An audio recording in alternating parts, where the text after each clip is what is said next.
Chef हम लोग जो पिछले वीडियो में कल बात किए थे और थोड़ा बहुत उसमें का टॉपिक आज बाकी रह गया था, तो आज उसको क्लियर कर लेते हैं, ठीक है। तो हम लोग कल जैसे थॉविंग पे बात कर रहे थे, तो थॉविंग का दो प्रकार था, मैंने बताया था पिछले वीडियो में। तो एक ही पे हमने चर्चा किया था और रनिंग वाटर पे, ठीक है शेफ। आज उसमें दूसरा प्रकार है जो कीप चिलर है, मतलब कीप इन द चिलर या कीप इन चिलर, जो मतलब होता है कि जो हम फ्रिज में रखते हैं तो उसका टेम्परेचर क्या होना चाहिए और उसका यूजिंग टाइमिंग क्या होना चाहिए और उसको कैसे हम यूज कर सकते हैं, ठीक है। तो जो हमारा उसका है शेफ, उसको मतलब वो चिलिंग करने के लिए, जो उसको थॉविंग करने के लिए, डिस्पोज करने के लिए, उसका जो टेम्परेचर चाहिए, हमारा जो नॉर्मल चिलर का टेम्परेचर रहेगा, हम उस टेम्परेचर में उसको रख सकते हैं, उसी में थॉविंग कर सकते हैं। थॉविंग होने के बाद हम उसको यूज कितना देर में करेंगे, उसका टाइमिंग क्या रहेगा, यूजिंग टाइमिंग। तो उसका यूजिंग टाइमिंग रहता है शेफ 72 घंटे। 72 घंटे के अंदर 72 घंटे तक हमें यूज करना चाहिए उसको, या 3 दिन, ऐसे डे में बोले तो 3 दिन, ठीक है शेफ। तो ये आप लोगों का क्लियर हो गया एक पॉइंट, ठीक है शेफ। अब आता है शेफ ब्लास्ट चिलर का टाइमिंग क्या होना चाहिए।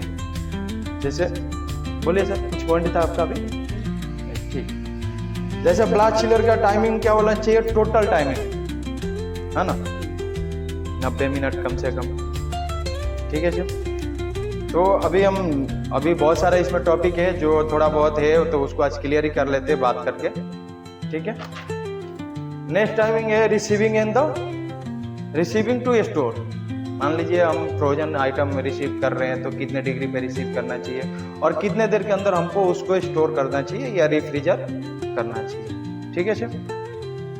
तो जैसे रिसीविंग टू रेफ्रिजर टाइमिंग क्या होना चाहिए, जैसे मान लीजिए वेंडर आपके पास लाया, उसका टाइमिंग क्या होना चाहिए। मान लीजिए अभी आपको दिया, तो कितने देर तक अपना फ्रिज में पहुंच जाना चाहिए।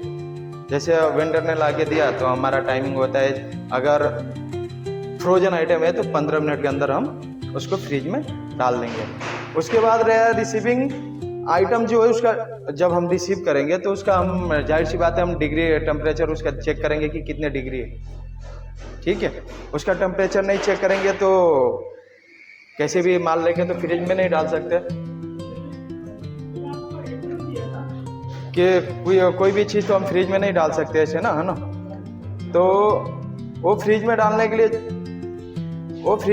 के लिए जो हमारा आइटम है, जो हम रिसीव करेंगे, उसका टेम्परेचर चेक करेंगे 18 से 15 डिग्री के अंदर वो होगा। तो हम फ्रोजन आइटम की बात कर रहे हैं, -18 से 15 डिग्री तक होना चाहिए, फिर हम उसको रिसीव कर सकते हैं। उससे ऊपर हुआ तो थोड़ा सोच सकते हैं, ठीक है। उसके बाद है शेफ चिल्लर आइटम हम कितने डिग्री पे, जैसे मान लीजिए हमको वेंडर ला के देगा, यस, चेक करने के लिए तो मुझे ये चाहिए ना वहाँ, जैसे मान लीजिए गेजर चाहिए। हाँ, जो आपके पास पॉइंट सही है, गेजर है सर, अपने पास भी गेजर है। और जो अपने स्टोर वाले हैं, जो अपना रिसीविंग स्टाफ है, जो रिसीव करेंगे, वो अपना क्वांटिटी वो टेम्परेचर नाप के ही देंगे, ठीक है। तो उसमें कोई आपको दिक्कत नहीं आएगा। रिसीविंग ये तो फ्रोजन आइटम का था, फ्रोजन का ही।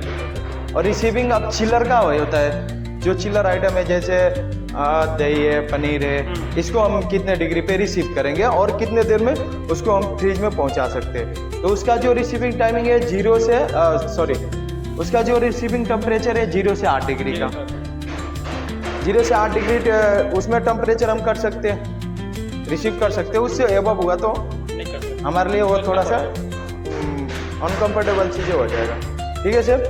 अब ये हो गया कि शेफ, जैसे अभी ये तो अपने पॉइंट का बात खत्म हो गया, लेकिन ये भी एक पॉइंट है कि जैसे हम खाना बनाते हैं और हम बूफे में लगाते हैं, उसका टाइमिंग क्या होना चाहिए, उसका टेम्परेचर कितना होना चाहिए, ठीक है शेफ।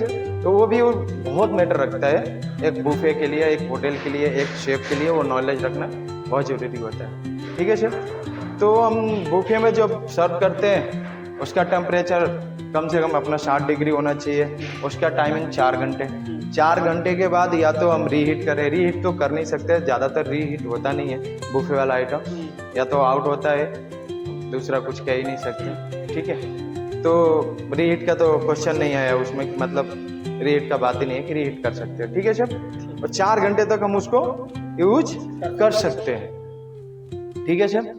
अब ये तो हॉट का चीजें हो गया, ये तो गर्म चीजें होगा कि हम कितने डिग्री टेम्परेचर पे रखेंगे और कितने देर तक उसको स्टोर कर सकते हैं। ठीक है सर। होता है कि चिल्ड आइटम भी जैसे होता है कि मान लीजिए चिल्ड आइटम हमारा जैसे कोल्ड कॉफी या आइसक्रीम आइसक्रीम तो सब अपना माइनस में आ जाएगा, लेकिन ठीक है एक लोअर पॉइंट पे माइनस आइसक्रीम भी ठीक है, लेकिन कोल्ड जो होल्ड वो है ना चिल्ड चीजें उसका टेम्परेचर कितना होना चाहिए जो हम बूफे में लगा रहे हैं, तो उसका भी जरूरी है सिर्फ देखना। तो उसका होता है 0 से 5 डिग्री। अगर उससे उतने डिग्री पे है तो हम ठीक है उतने डिग्री तक हम उसको एडजस्ट कर सकते हैं। देन उससे टेम्परेचर ऊपर होते गया या नीचे होते गया तो हमको चेंज करना पड़ेगा उसको। ठीक है शेफ। ये तो अपना ये पॉइंट क्लियर शेफ।